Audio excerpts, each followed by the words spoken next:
Hello tout le monde, j'espère que vous allez bien et que les fêtes de fin d'année se déroulent à merveille. Comme promis, voici la suite sur le corsage de base à partir d'un buste de couture. Alors suivez-moi, c'est parti. Alors comme pour la partie devant, je dispose d'un morceau de d'un coupon de 40 sur 50 cm auquel je viens tracer ma ligne milieu dos.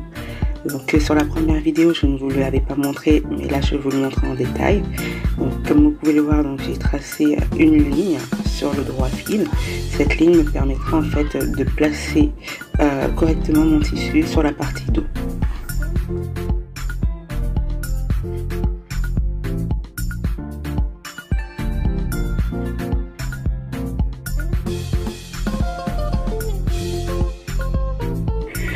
Ensuite, à l'aide de mon corsage de devant, je vais placer donc mon dos. Donc là, je commence tout d'abord par plier le côté dos. Donc je fais mon pli. En fait, le pli, c'est tout simplement la ligne de couture. Donc à partir de la ligne de couture, je vais pouvoir placer donc mon corsage dos.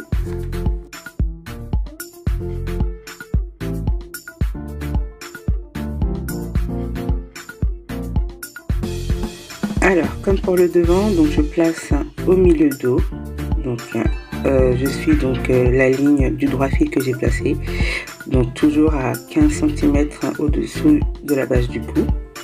Je place mes épingles, comme ceci, comme vous pouvez le voir. Je place mes épingles tout le long du dos jusqu'à la ligne de la taille.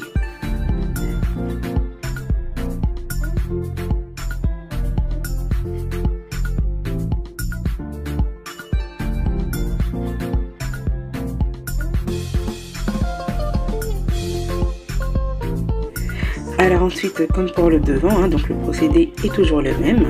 On étire et on épingle. Donc là, la partie devant, je l'ai également pliée à la base pour pouvoir suivre la ligne en fait. Donc pareil, je reprends les aiguilles, je pique au fur et à mesure.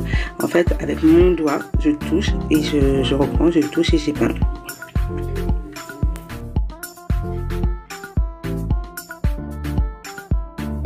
Alors, comme pour le devant, donc on étire bien le tissu pour chasser l'air à l'intérieur.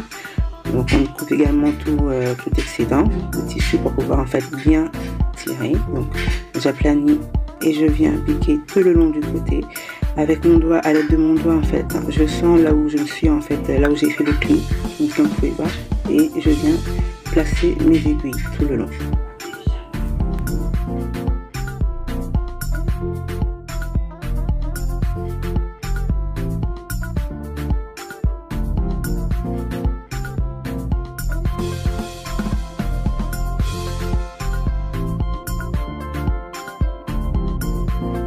Alors, une fois avoir bien placé mes aiguilles, je coupe l'excédent et je vais m'occuper de former ma pince. Donc là, vous voyez, je viens tirer la pince, comme pour la partie devant. Donc vous voyez bien que la pince du dos est un peu plus haute que celle du devant. Donc je pareil, comme pour le devant, je tire ma pince, je place mes aiguilles, et je tire et je place.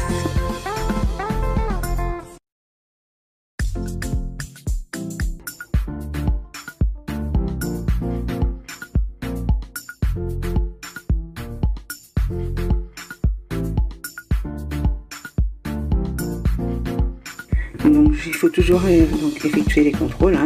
Donc une fois que je suis satisfaite, je viens finaliser. Donc je coupe la base de mon cou, tous les excédents, je coupe toute partie qui excède. Et à l'aide de mon stylo, je peux commencer à faire mon marquage. Donc la base du cou, tout le long du cou, la ligne de l'épaule. Donc n'hésitez pas à marquer sur les aiguilles, c'est pas très grave. Donc tout le long de l'emmanchure,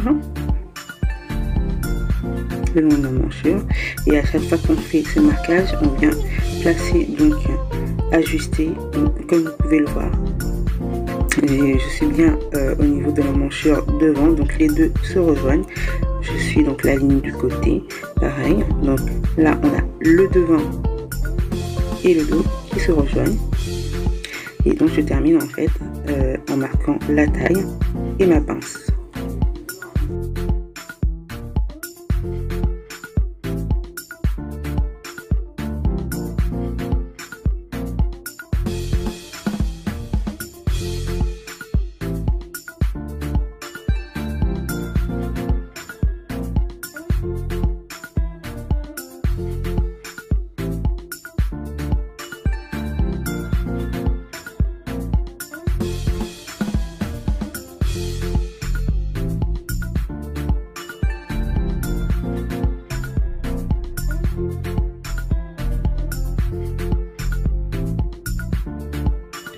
Alors voilà, donc mes marquages sont faits. Je viens dégarnir les excédents de tissu au niveau du côté, au niveau de l'emmanchure.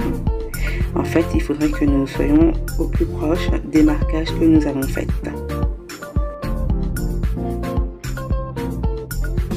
Je dégarnis également au niveau de la taille.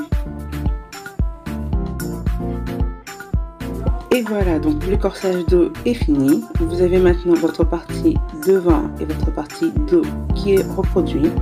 Comme vous pouvez le voir, c'est quelque chose qui est quand même assez simple à réaliser. Ça vous demande pas beaucoup de temps non plus. Pas beaucoup de calculs à faire. Donc voilà, n'hésitez pas à me laisser un petit commentaire pour me dire qu'est-ce que vous en pensez.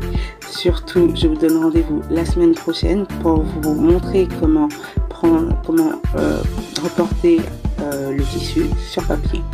En attendant, je vous souhaite une très bonne journée et ainsi que de jolies fêtes de fin d'année. Je vous dis à très bientôt sur ma chaîne. Bisous bisous.